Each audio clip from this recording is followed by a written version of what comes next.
झालाय।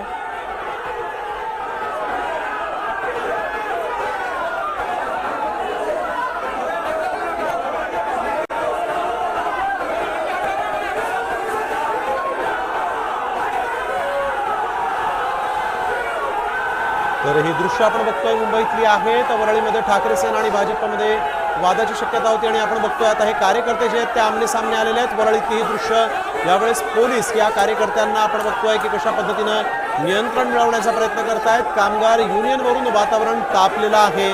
वरळीतील सेंट रेजिस हॉटेलमध्ये शिवसैनिक मोठ्या प्रमाणात जमा झालेले आहेत। भाजप मुंबईतील पंचतारांकित हॉटेलमध्ये नियमबाह्य पद्धतीने संघटना नोंद करत असल्याचा आरोप ठाकरे सेनेने केलेला आहे आणि त्यामुळे जोरदार घोषणाबाजी आता झालेली आहे। सेंट रेजिस हॉटेलमध्ये आपण बघतोय कशा पद्धतीने ठाकरे सेना आणि भाजप यांचे कार्यकर्ते जे आहेत ते आमने सामने आलेले आहेत। इथं कर्मचारी युनियन स्थापन करण्यासाठी भाजप नियमबाह्य पद्धतीने ही युनियन स्थापन करत असल्याचा आरोप ठाकरे सेनेने केलेला आहे।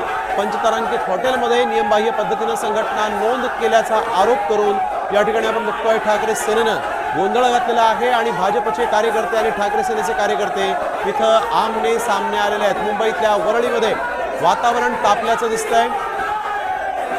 कार्यकर्ते प्रचंड आक्रमक आहेत। जोरदार घोषणाबाजी एकमेकांच्या विरोधात इथं होऊ लागलेली आहे।